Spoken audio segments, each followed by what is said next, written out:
Welcome to Run and Gun 2021. We're gonna go over the information here. I'm Joel. I'm the one of the founders of Run and Gun, and I guess the festival director. With us, we have Sasha, who's the adult of the operation, Hi, everyone. Official adult. real certified adult, who is doing wonderful things collaborating this year. We're really excited. Obviously, we weren't back last year, and people kept asking. And this year, we've decided we're jumping back in. And not only are we jumping back in, 48-hour film competitions all across Canada are doing it the same weekend. So it's going to be extra huge this year. This is going to be a year of many films, and it's going to be exciting. So here's just a quote from the winner of last year's Run and Gun. Run and Gun was the perfect testing grounds to level up my filmmaking skills in a competition setting. The final gala itself was beyond my wildest dreams. To see your work acknowledged by both your peers and mentors alike, it's incredible. It ended up opening doors for me as a filmmaker, from companies reaching out wanting to offer resources for future projects to filmmakers I admire wanting to watch our film. It's pretty exciting stuff. You can also drop your questions in the chat here, and we can address them when we go over questions here.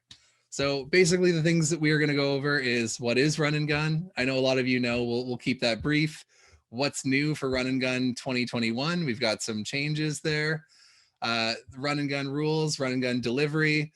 How the jury and awards process works. I think transparency is really important in this, especially because there's so many people involved from our film industry, and trying to keep it, non-incestuous and crony-free and make it fair for everyone.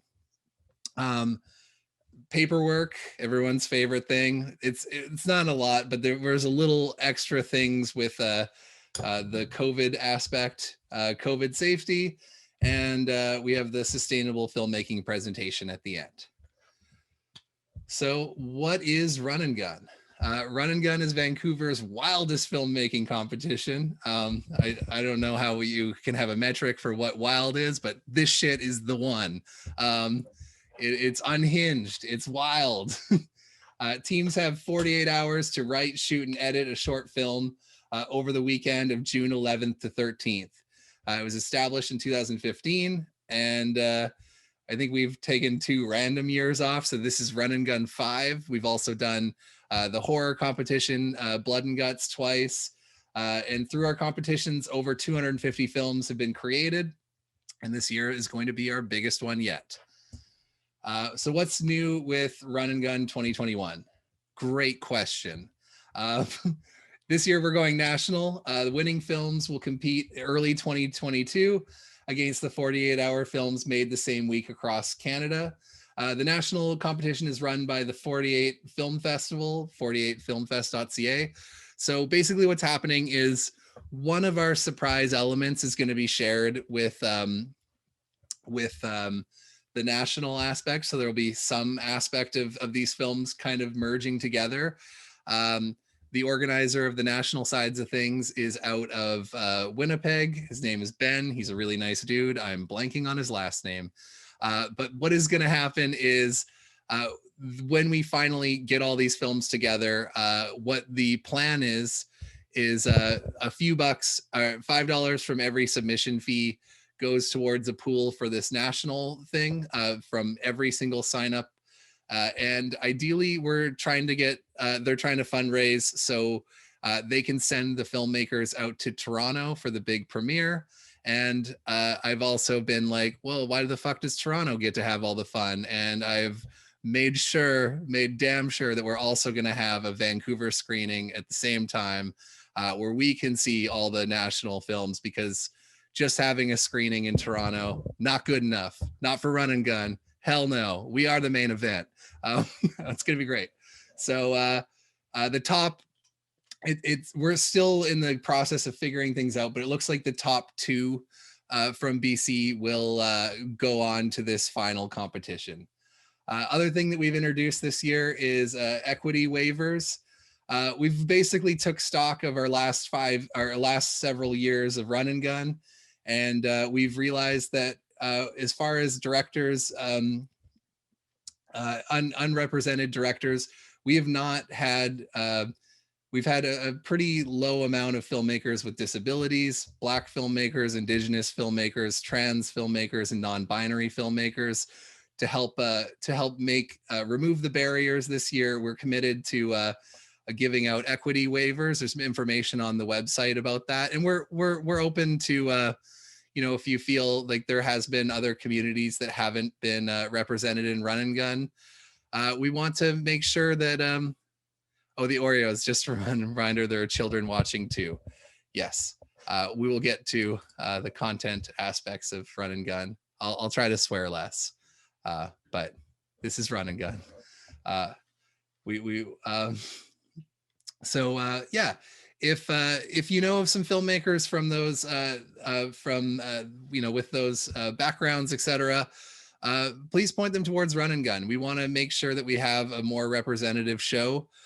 We've been have had a pretty representative event so far, and definitely have been very close to gender parity each year for our filmmakers and directors, which has been miraculous and exciting. And so, yeah, we just want to keep it to be an inclusive competition where anyone can participate, whether you're young or old. It's open to everyone who feels crazy enough to make a film in 48 hours. There is the one other thing that's new this year.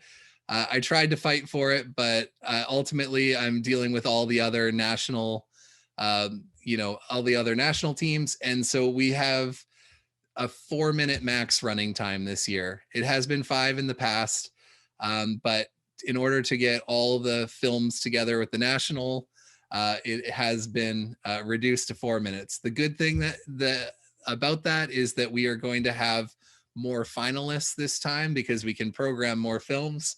It gives more people opportunity to be in the finals, which is very exciting because that screening is always a very exciting screening. So next thing, there are going to be more films this year. We've always capped run and gun. The last few times that we've done it, run and gun has filled up in like a couple of days, and people are always upset that they've missed registration. We don't have much advertising resources. A lot of it is word of mouth and social media and stuff like that. We put a few bucks into Facebook ads and stuff like that, but the word of mouth on this competition has been great. So this year, drum roll, please. Wait, I have a drum roll. No, that's the drum joke. Oh, here. This year, Run and Gun 2021, we are allowing a maximum of 100 films. Boom. It isn't necessarily going to get to that number, but we are at 80 signups right now. So it does seem entirely possible. Obviously our film industry has gone through a really tough time right now, where there hasn't been very many opportunities for indie films. There hasn't been very much screenings and stuff like that. And so we are trying to make this event as hypey as possible, and hopefully and give a lot of people opportunities to have their stuff seen in front of audiences. So we're going to have more films, more screenings. So we're going to have probably 3 or 4 online only screenings, and then one final screening and award show that we are hoping to do hybrid if permitted. So we've temporarily rented out the Rio. We don't know what COVID is going to be like. Our dream situation for the hybrid screening is that the finalist films will all have a few representatives that can go to the Rio, and we are going to do a live broadcast show, much like you would do the Academy Awards or something like that, where we have a multicam film crew. The filmmakers who are nominated can be there, etc. and that it is a show mainly meant for broadcast. The dream that we wanted to do for our next run and gun is to upgrade to a 1,200 seater theater, but obviously COVID has made that dream a little less of a reality. But the next run and gun, if the world is in a better place, we are hoping to ramp up to a 1,200 seater theater and go even bigger, because the demands of run and gun have been growing and growing each year. And I believe the last time we ran it, the finals screening sold out in like 2 minutes online, and caused a lot of angry people. Even though we had the stream available for free, you know, we know that there's a bigger demand, and we are looking to ramp up. But this year, it's kind of up in the air. Obviously, we just don't know what July looks like. We have a little bit bigger of a period between run and gun and the screening, in hopes that the world is a little bit better of a place and that more people have a poke, all that sort of stuff. We're just guessing what COVID's going to do, but we have a few different, you know, our A plan, our B plan, and our C plan, and we're gonna make it happen. Other thing that we've decided is that all screenings are going to be free. This is, you know, because we're only going to have representatives from teams there, that's going to be a thing. But we really just want to make sure that as many people can watch this as possible, and to take down the barriers of a paywall. Unfortunately, in the past, most of how we've been able to finance run and gun is through those through people buying tickets to the screenings. So we are going to hopefully be able to get some sponsorships there, but we're running on a bit of a tighter budget, but it's going to be awesome. Other thing that's new this year is COVID plans, COVID safety plans. They need to be handed in 2 weeks before the shoot. We have a template that we've started sending to the filmmakers in their start packages. If you just signed up in the last couple of days, we haven't sent you your start packages yet, but Sasha will be talking about the COVID plans later in this meeting. And then, yeah, another thing that's new is fresh blood. We've got new team members like Sasha.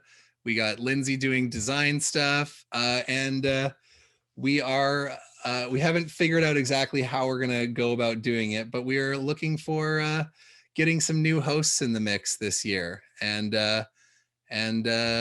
yeah, we'll announce something with that soon. We're still figuring that aspect out and how we find that. But I think like the big thing with run and gun that has always been important is it's been about giving new people opportunities to be seen and to have their work seen, and to you know, try to take a step back from the political side that a lot of our film industry, you know, tends to come from. And so in a perfect world, we'd love to have young, new people that we haven't been seen in these kind of award shows and stuff like that. So we're gonna figure that one out. It's still in the process. Cool. The registration. Oh, I'll deal with the questions at the end. It's all happening. Don't worry. So let's talk about the run and gun rules. So you have 48 hours to make a film. So the 48 hours start June 11th at 7 p.m. after our rollout meeting. Our rollout meeting is going to be quicker this year because we are recording this and sending this to the team so they can understand what's going to happen. In our rollout meeting, we are going to reveal what the surprise elements are that are going to need to be incorporated in your film. We traditionally have 3 surprise elements, sometimes a few little rules that we throw in to make the films unique and interesting. So I know a lot of you start thinking about ideas that you might want to shoot, etc. Our job is to think of curveballs that are going to mess with that, but still make good films. We don't want to make your films, we don't want to give you surprise elements that are going to cheapen or make your film cheesy. We think a lot about our surprise elements. It's up for a lot of debates, and we still haven't locked them down exactly this year, but you will have to, oh, I copied that from, oh yeah, you will have to incorporate those. These elements could be anything from an object, a location, a spoken line of dialogue, a character. If one of the elements is a prop, the prop must be on screen for a minimum of 5 consecutive seconds, and a prop must be, by definition, for those of you who don't know what props are, a prop has to be handled by an actor. If not, it's just set deck, right? So cool. The effectiveness of these elements will be part of the judging process. Failure to include these elements will basically make your film unable to win awards.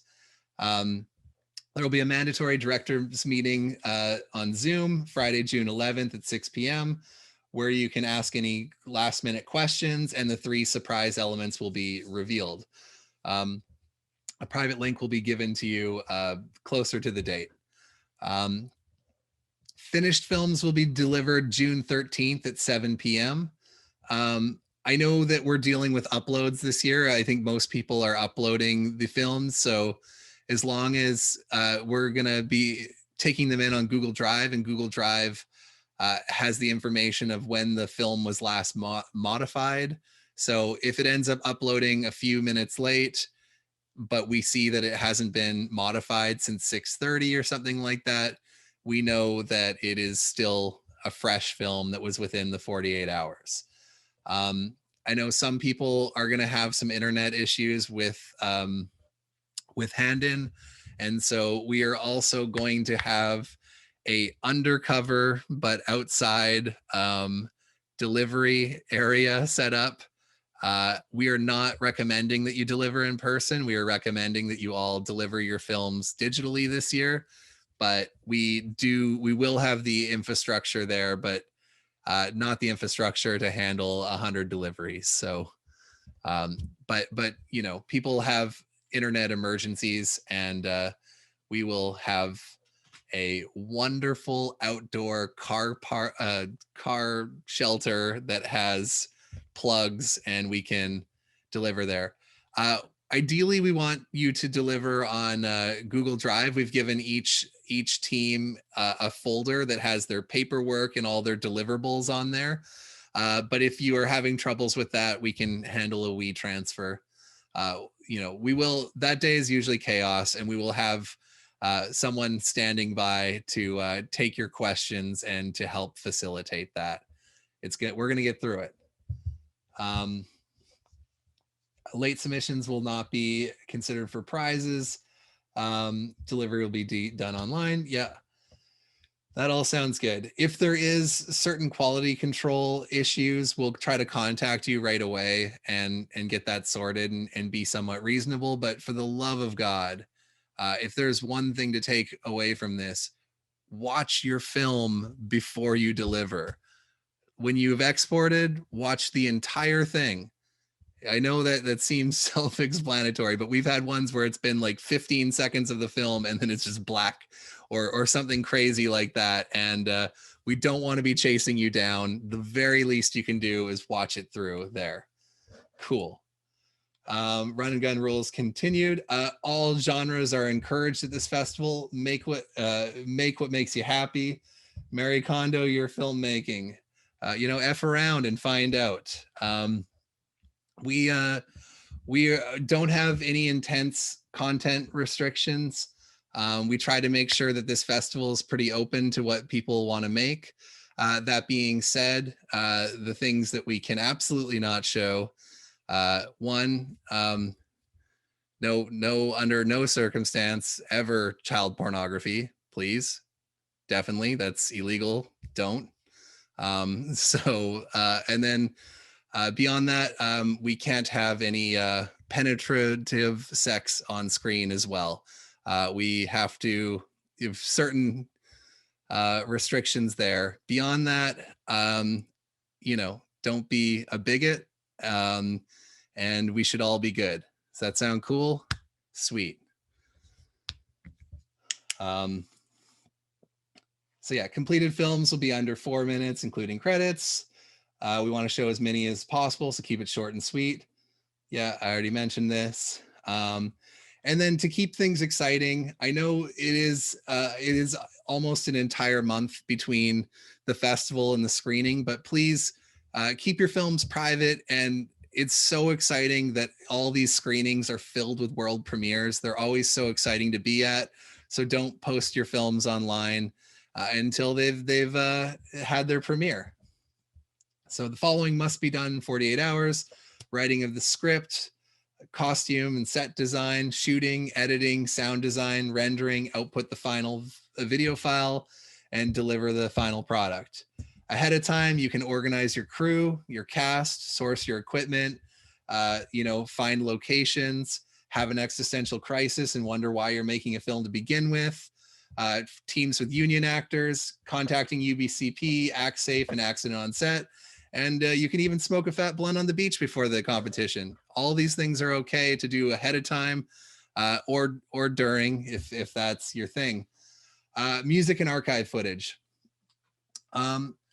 The most important thing, because we are going to most likely be live broadcasting on YouTube, please make sure that your music isn't going to be flagged for removal or geo-blocked on YouTube. So, sometimes even some licensed stuff can do that if you have rights to it or something like that. The best way to check that out is to upload your film on YouTube ahead of time. We will be running these through, but we've had to in the past have to chase some filmmakers down to get some alternative music in there because we don't want to have our screening crash.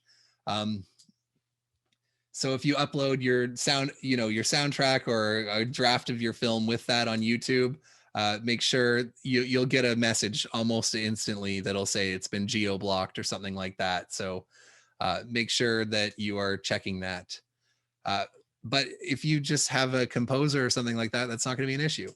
Filmmakers are responsible for clearing the music and any consequences that arrive with having the cleared music. We just assume you have all the rights. So you can read between the lines how you want to on that, but we are not, we're not checking everyone's paperwork. But yeah, yes, there will be this recording. God forbid, will live on forever, and I will be able to send it to you all. As far as archive footage goes, this is one of the things that, within reason, you can have a maximum of 10 seconds of archive footage. We want everything to be created within the 48 hours, but sometimes you might have a shot where, a character's watching TV and you want to put something on the TV screen, or maybe you have this really awesome, establishing shot that was shot on a drone that you want to incorporate that you shot months ago or something like that. So if you want to have content that was not shot in the 48 hours, it's a maximum of 10 seconds. Okay. Everything else has to be created from scratch in those 48 hours. Important dates. Today, we're here. Info session. You made it. Good to see you all. Early bird registration is going to end May 7th, which is Friday at midnight. Last day to register for union actor teams is May 28th because union actors, you need to have, it takes 2 weeks to deal with all the rigmarole that they make you jump through. And which then I can talk about in a second. Which Sasha will talk about in a second. Non-union actor teams can register as late as June 4th, but we'll need your paperwork real fast because that's after the window where we said paperwork was due. But we might actually have a full thing before that anyways. And then, yeah, the competition dates, June 11th to 13th. The final screening is going to happen on July 10th. That's where we already have a venue booked and things like that. We don't know exactly what everything is going to look like because this is all COVID dependent. So we are working on our A plan, our B plan, our C plan, and it's all based on how well BC is fared with COVID. So get your jabs and stop licking doorknobs, please, because we need to get there. Sweet. The other online screenings, it's going to be based on the number of signups. We're going to build it. We're building it into a whole festival, right? So we have several different screenings that we might be pairing up based on thematics. might be, you know, we're going to see what we have and try to make sure that we have the most entertaining screenings possible, because we want people to want to see them all. But what we've learned in the past is putting everything on one really long day is not always how that works best. So it might be over a few different periods, and we're going to have that figured out once we know exactly how many teams are signing up, etc. Eligibility. The competition's open to filmmakers of all ages. It's open to everyone from first-time filmmakers to old, crusty industry veterans. The purpose is to bring all passionate filmmakers and film lovers together to create something cool. Because we have all these other entities that are running 48-hour competitions, we're pretty intense with the all entrances must be in BC. I don't think you have to necessarily, you know, we're not going to be checking people's papers, but I want you to be shooting these and making these in BC. Does that sound cool? Sweet. All films must be shot in British Columbia within 48 hours. And yeah, we've had all sorts of people. We've had 8-year-old filmmakers, 70-year-olds, but we will warn you that due to the fact that we don't have much content censorship, our screenings, we cannot guarantee that they are going to be appropriate for younger viewers. So viewer discretion is advised. You know, part of this is all about freedom of expression and to see what people are creating. And, you know, in the past, we have had, you know, scenes of drug use, nudity, of swearing, of sexual content, of demonic possessions. It's just everything you could hope for. It's always a good time. Fluids, you name it. And that's what makes it so exciting, is when you're watching a run and gun screening, you don't know what you're going to get. You could have a bunch of wholesome things and all of a sudden something less wholesome happens, but that's the excitement of this festival. Entry fees. We've reduced the entry fees this year for the cost of COVID. We are trying our best to make sure that the bulk of all the entry fees go towards filmmaker prizes and awards and things like that. And we're trying to make sure that we can subsidize the rest of the competition through other aspects of whether it's sponsorship or things like that. But the general entry fee is $60 for early bird, $70 for regular price. Post-secondary, it's $40 for early bird. Youth is $20 for early bird. They basically all go up $10. Yeah, and if you have someone from a director from one of these communities, they can request a waiver and we will give it away. Film delivery. We want the films to look good. That being said, we are broadcasting in 1080p. So, you know, the best resolution you can send us is going to be something along the lines of a ProRes or something like that. But any MOV, MP4, H.264, AVI, we can most likely handle. But try not to give us anything bigger than 1080p. We've had teams try to, you know, just because we're doing these all as uploads and downloads, I don't need to know what your film looks like in 6K. Congrats for shooting it in 6K, but I do not want to have files from one team that is like 30 gigabytes big. That's just too much to handle, okay? So a ProRes 422 and 1080p is about a gig a minute. So, you know, I'm hoping that our max size is around like 5 gigabytes per. Is that cool? I know that some of you have very fancy cameras that can shoot all of the K, but you know, let's just keep the K under control. I can handle 2K. That's like the highest I will accept here. Films can be delivered on your Google Drive folder. We've given every team a folder that is structured with all the delivery items that need to be included. And those are due 7 p.m. June 13th. We highly recommend that you deliver online this year. And then once you've delivered, just shoot us an email saying you've delivered so we can check your files before you go to sleep, because we will have a team of people ready to check your files. And I know that when you hit that line, that finish line, all you're going to want to do is crash. But please stay awake until we can send you a confirmation that we have received your film. Okay? Then you can go to sleep or party, whatever you feel like. We will have an emergency in-person delivery in an undercover open area with power.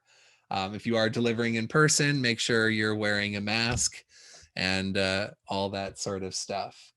And let us know if you intend on delivering in person, even if it's something that you decide that evening. It just helps us know what we're bracing ourselves for as far as having a team of people ready to collect the films, right? The things that you have to deliver: a final film under 4 minutes, including credits, uh, the release, the release form, which you'll have to fill out before the competition, completed survey. So we have a submission survey. This gives us all the data for our online programs and stuff like that. So you're going to put in your credits there where it'll have little blanks. We'll need your synopsis in there and a bunch of other information. So just have someone who's ready to fill in that information closer to that time. This year, we are asking for a little bit more email information because we want to make sure that if we are doing a hybrid screening, that all of the nominated, if we have nominated actors and nominated editors, all that sort of stuff, that we can contact them directly and facilitate getting them to the hybrid screening. Cool. So you might just want to create an email list of your team so we can have that information ready when you've been up for 48 hours and you're tired and you're not wanting to dig through that stuff. We'll need one 16:9 screenshot of your film to be used in the program. This is something, a frame from your film, something that advertises your film and gets people excited for it. So if you've got a really exciting set piece in your film, you've got a cool monster, something like that, something you want to hype people up with, pick the hype frame. Don't pick a really dark frame. I think a lot of people tend to pick sometimes we have some that are just incredibly dark frames where you can't make things out. This is something you want to be poppy and exciting. Also, because we want to be cutting together trailers and BTS and all that sort of stuff to make it exciting, please include one or more behind the scenes clips of your making of that could be shot on a phone. It's just going to be nice to have that so we can show how people are making these films. I think that's always exciting. And then one 30-second max intro video of your team introducing your film. We're going to try a few different things this year, and hopefully that can work out for us to try something with editing there. So see what you can do. But it'd be nice to see the people who made the film together in some way, shape, or form. Fucking paperwork. I know it's not punk rock, but at least it's a little metal. Sasha, do you want to talk about this? Of course. I love paperwork. Official adult. Yeah. First, I'll talk about the union stuff just before I forget. Everyone's start pack has a UBCP, which is the name of our actors union here, how-to document, which basically walks you step by step through how to work with them if you are casting actors who are members of the union in your film. The reason that those films have an earlier submission date or sign up date for Run and Gun and paperwork due date is because this year you have to submit a COVID safety plan to ActSafe, as well as getting your insurance through accident on set for your actors, because it's very busy and they're expecting a huge influx of Run and Gun filmmakers around our dates. They just need at least 2 weeks, if not more, for you to get all that paperwork through. And I do know that ActSafe will give you notes on your COVID safety plan. So being able to get notes, put them in, send it back, and get an approval for your cast is important. If you have any questions about working with the union, they're awesome and are available on the phone. I believe their contact information is also in your start pack of documents. But if you're really, really stuck, please shoot me an email at the Run and Gun account and I will help you with it. Okay, other paperwork, your release form and liability form. So just so everyone knows what they're signing, you're basically saying that you're giving permission to the Wives Entertainment Limited, which is mine and Athena Russell's company, who are running the film festival this year, to play the film. It's also taking responsibility for the film into the hands of the producers of that film. So Run a Gun and the Wives are not responsible for your film or anything that happens during the making of it. That's on your producers. But that also means that you own the film completely. We just have the right to screen it and perhaps cut it into like a super fun trailer for next year. And that's it. We do need your release form signed before you go to camera, so just keep that in mind. I think most of you who have your paperwork have been really good about uploading those right away. Cool. Yeah. In addition to that, a lot of people love to rewatch some of the Run and Gun films. If you want, you can opt into it's in your delivery survey if you want it to be a part of the Run and Gun archive, so people can watch it on the Run and Gun YouTube channel. If you don't want it to be there and you want to like go on to do festival screenings and all that sort of stuff, that is a-okay. We just want to be able to have people have access to it if they want people to have access to it. Yeah. And I'm just going to answer 2 questions that came up. The union I'm referring to is just the Actors Union, not IATSE or any of the other unions. So don't worry about that. If you are a member of those, that's totally fine. And then submitting paperwork to ActSafe, yes, is just a requirement of UBCP, the Actors Union. So you don't have to do that if you're casting non-union actors. Cool. Your COVID safety plan. Is this a good place to talk about COVID, or should I do it later? No, this is probably the place to talk about COVID. Great. So you have all been provided with a very robust template, or will be provided. If you signed up in the past couple of days, I haven't sent you your start packs yet, but I will be doing that between now and Sunday. So keep your eyes peeled.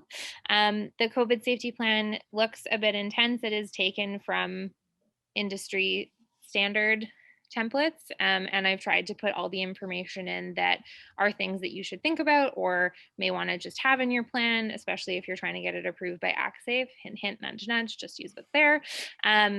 Essentially, it's being smart, being COVID smart. We've all been in this for a year. The safest way to make a film is obviously with your immediate household or bubble and no one else.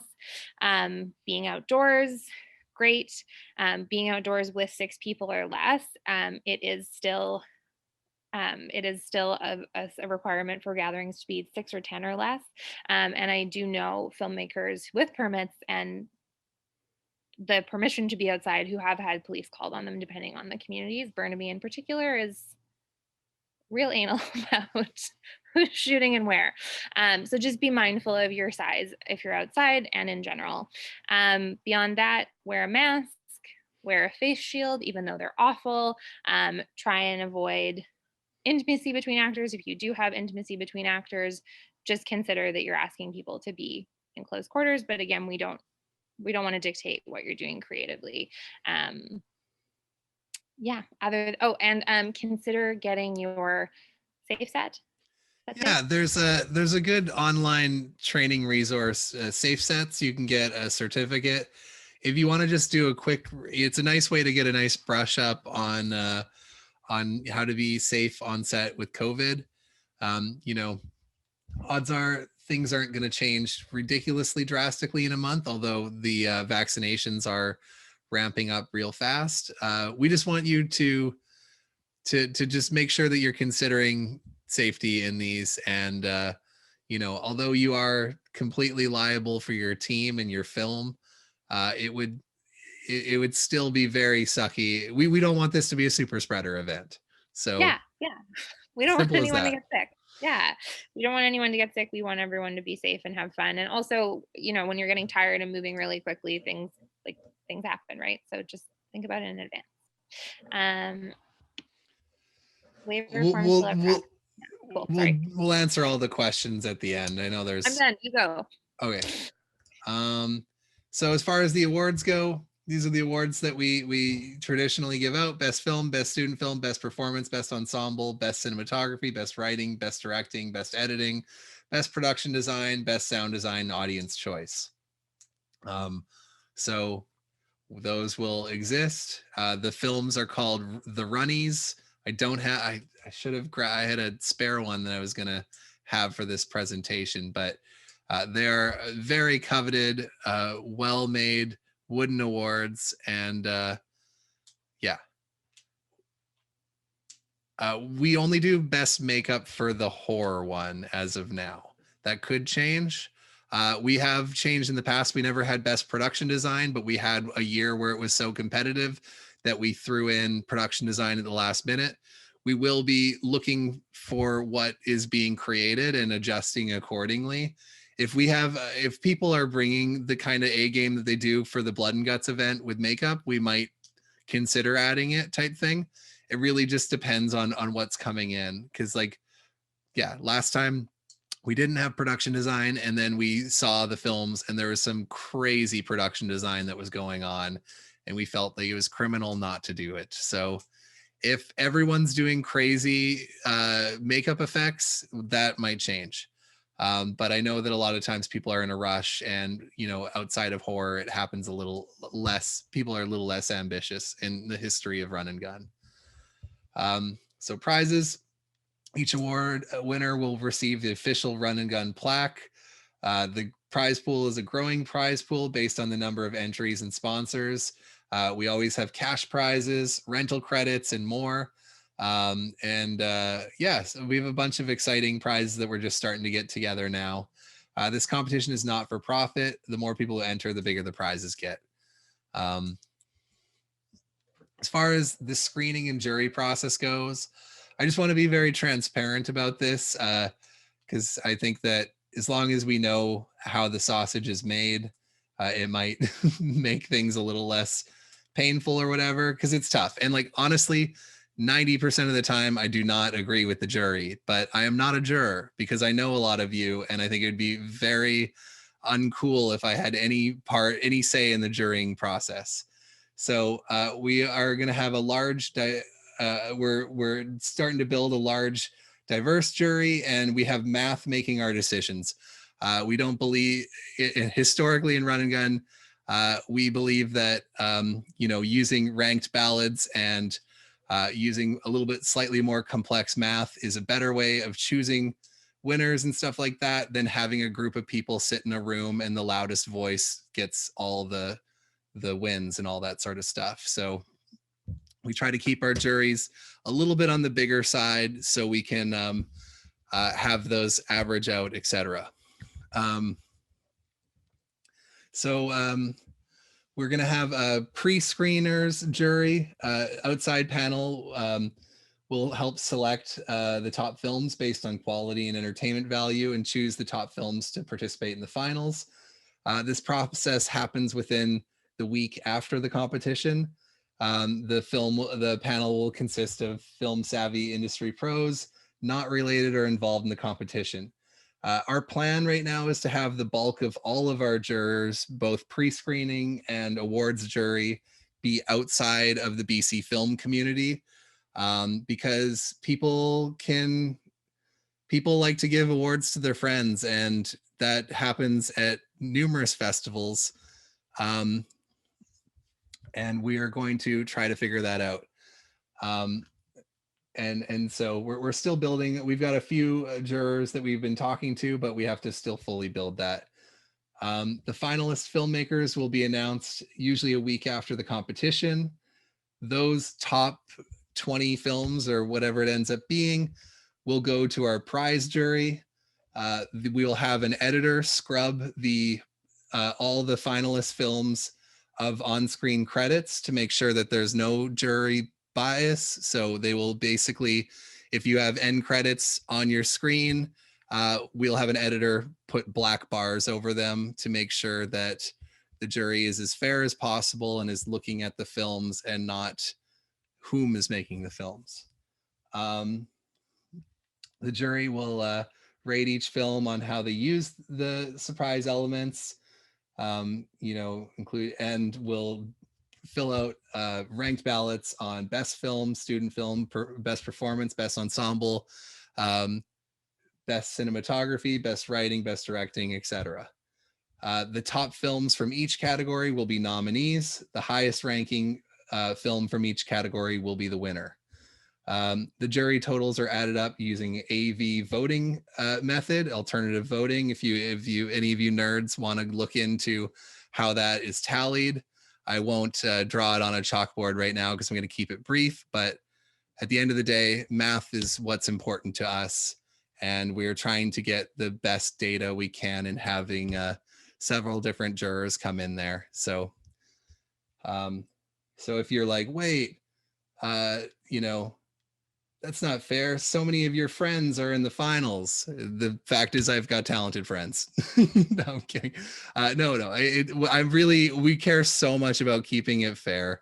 It's very tough, and oftentimes I disagree with what the jury picks, and that's part of the fun of it.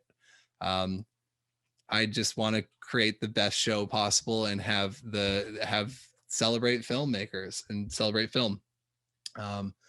And then every time there is a tiebreaker for the best of any category, all tiebreakers go to the film that is highest ranked on their use of the 48-hour elements.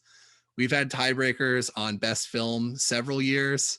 I think Julie has lost some very tough. I think you lost for best film and best director one year due to your tiebreaker, right? Something like that. So it happens. That's how we've decided to do our tiebreakers. So that's why you should really care about catering your film around those elements and not just like sloppily throwing them in. I guess we just did that. Sweet. And yeah, okay. So does anyone have any questions? And then we'll show the presentation. Let me go through the written questions first, and then I've already done it. You've done it? I've already answered most of them. The only one I want to highlight out loud, because obviously in the recording, you won't be able to. I think we should answer them all out loud just in case other people are having these issues. But we'll go through one by one. Is the registration fee for each group or each person in a crew? It's one per team registration. So if you've got 5 people working on your film, it's just the one registration. No more pizza. Cool. Yeah. Will this recording be available after this meeting is done? Yes, it will be. What's the max file size again? Like we try to make it under 5 gigabytes, if that's cool. So usually ProRes at 1080p is a gigabyte a minute, give or take. So if it's 4 minutes long there, you should be around there. Yes, submitting your paperwork to ActSafe is just if they have actors in the film. Do apprentice members of the union need to do the union paperwork? Unfortunately, they do. That's no. Oh, never mind. No, that question is about apprentice members of other unions, I believe. So only people who are casting UBC ACTRA. No, members. But UBCP has apprentices. That's a thing, and they do make you do the paperwork. Yeah. So I'm just wanting to be clear that it's not other unions, because I was just saying union. It's not other unions. It's just UBCP. Yeah. Cool. Can we submit to the archive after it does a festival run? Yeah, we've done that.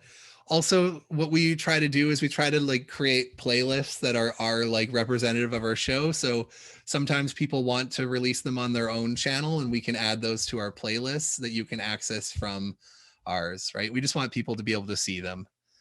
How do we know that you've received our paperwork, which we've sent in already? We could probably send a confirmation. I don't know. Yes, I answered Stephen already. I said I would be emailing people back this week. Yeah, I'm sorry I didn't realize that was on the website, but yeah, we will not make location surprise elements. We've vetoed that every year, mainly because there's so many teams that like if we're all of a sudden saying like, oh, you've got to have it take place on a bridge, there might not be that many bridges, and all of a sudden we've created chaos in the streets, right? We try to make these things pretty open-ended. I know a lot of times people will find some like amazing location and want to cater their film around that. We encourage that, especially with COVID. It's good to have an idea of your location, your plan with your location ahead of time, or locations. So I can say 100%, 110%. In fact, we should just scrub that completely from the website. As far as I'm concerned, when I'm involved in this festival, we're not going to do surprise locations, and we are sorry that was on the website for the confusion there.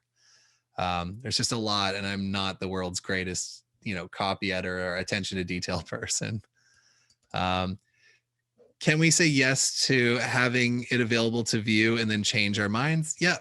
Just try to make sure that you so if you want to have it on the YouTube channel, then all of a sudden you don't, just let us know and we can make it private. That being said, we do want to have the screening available for a few days so people can watch it. So they will be available in the whole screening for a short while, just because sometimes people won't be able to make that window on the first day. Ultimately, we want the most amount of people to see these films, because that's what ends up, putting people, talented filmmakers, on a pedestal, right? Do we need waiver forms filled for actors with tattoos? That's on you. We're not going to check that stuff. It would be so tedious for us to check every clearance of every single film and we're a festival, just like every other festival. You submit the films, and that's that. So we're just going to take it at face value. Possibility to have best stunts added to that list. I'll say the same thing as before. Well, first of all, make sure that you are doing your stunts properly and you have a stunt coordinator if you're doing anything insane. If we have a ton of crazy stunts, we might change our minds on that, but there's usually ends up being like maybe one or two. Yeah, we're going to wrap this up quickly. Is animation allowed? It is allowed and encouraged. We've only had, I think, one fully animated film so far, and it was painfully unappreciated because it was so great. The Sunday School Bus, I still love it. I think it's on the archive somewhere, but yes, animation is not only allowed, it's encouraged. That'd be cool.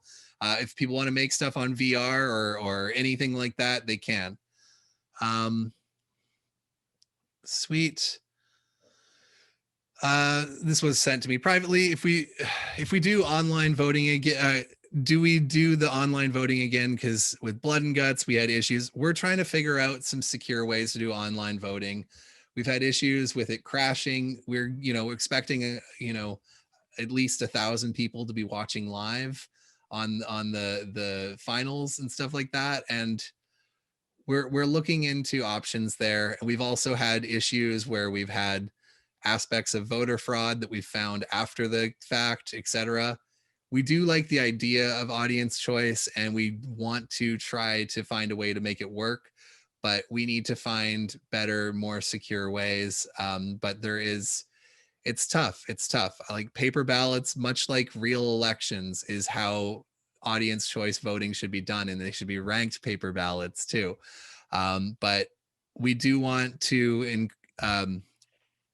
long story short, we're hoping to, but we're still looking at how that's going to work. But it's going to be online, because if we do the hybrid screening, we can't really do audience choice because it's just filmmaker representatives, and that wouldn't really work.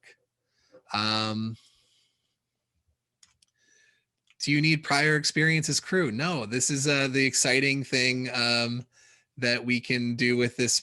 The thing with Run and Gun is it basically started because when I was in high school, I got to enter a 48-hour film festival competition in Port Moody, and it was the first time I got my stuff seen on a big screen. It was meant a lot to me, and I've always tried to make sure that this festival was open to everyone, because I want everyone to have that opportunity to be able to make something and have their stuff shown. So you can You can be inexperienced, and you can get on another team if you want. If they want to have you, we're trying to make sure that everything is that everyone is welcome to participate. We'll be responding on paperwork. Yeah, good idea. Sasha's been okay, just make sure. Will the jury also be diverse, compromised of unrepresented individuals? That's the intention that we're trying to have. Like the tough thing is we don't have as much money this year, so we can't pay our jurors. But I think the big thing is to make sure that it is, as representative as we can be, and that it is not, it's not composed of inside baseball. That's our biggest priority, is to make sure that it is not a cronyism jury, and that everyone has the same fair chance. But we also want to make sure that it's not just a bunch of white dudes or whatever it may be. So we are going to be doing our best to make sure we have a solid jury.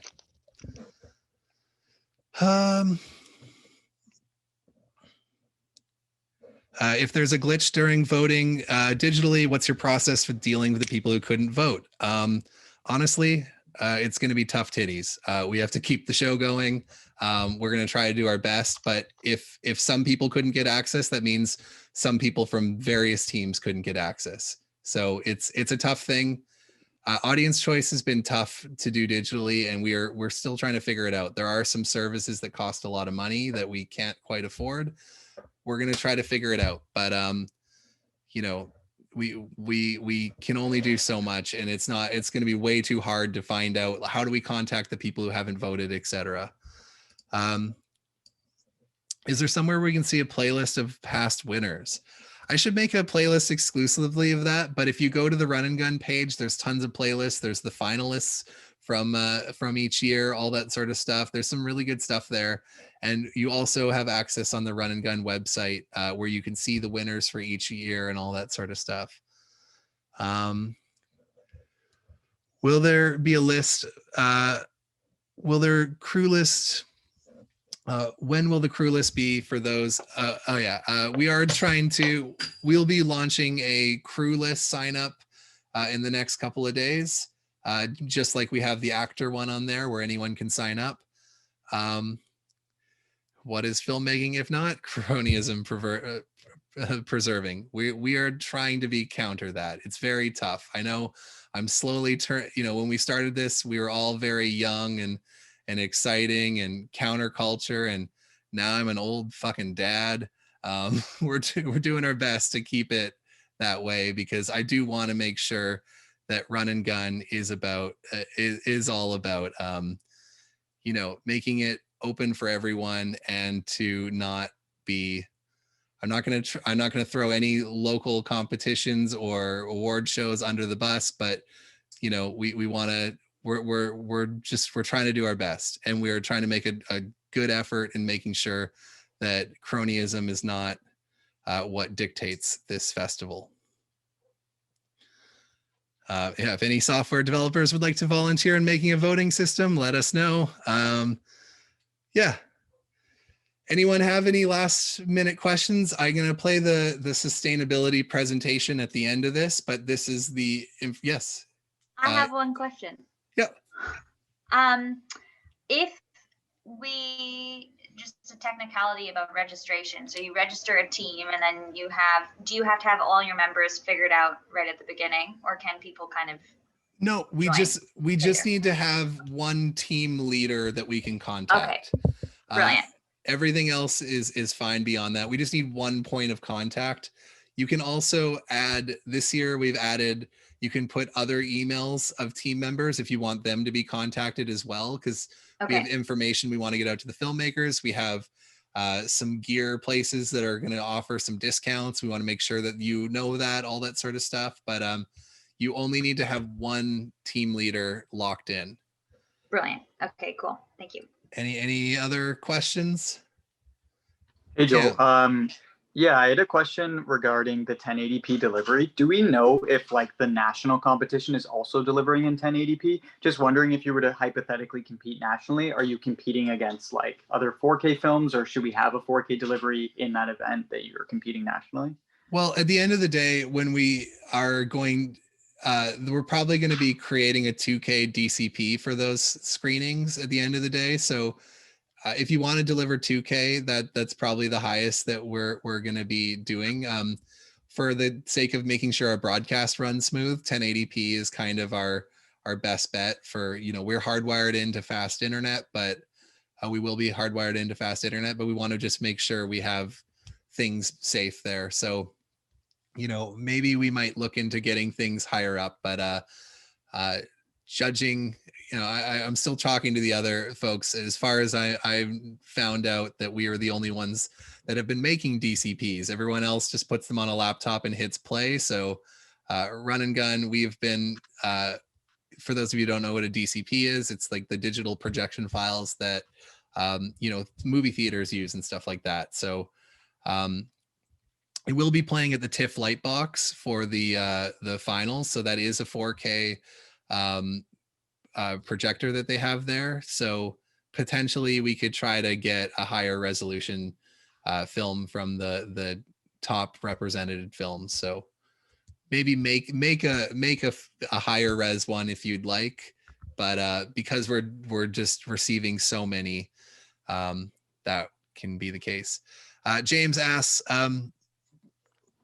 by 2K, I mean, Kyle, what's 2K? Do you know it offhand? Oh, I think you're muted. Oh, I can't hear you. Okay, well, I think it is around, I think it might be a little less than, I can, there you go, RS has it right there. Yeah, it's 2048 pixels by 1080. It's very close to 1080p, which is 1920 by 1080.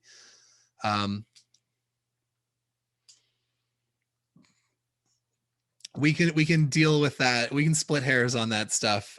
If you make it to finals, we will deal with it's going to be 2 teams at that point. We'll deal with that. Okay, don't count your chickens before they hatch. We'll be good with that. Can we add additional emails after we've registered? Yes, you can. Just email us and we'll add you onto that. So use the run and gun email and someone will add that onto our spreadsheet. Yeah, you can shoot any format, just the export has to be 1080 ideally. And you can do any aspect ratio. You know, we will be broadcasting in a 16:9 YouTube video. So if you are doing 235, you'll have little bars here. If you're doing, you know, cell phone video that's vertical, it'll be like this. You know, just know that the box, the proscenium will be a 16:9 window. But how you want to fill that is up to you.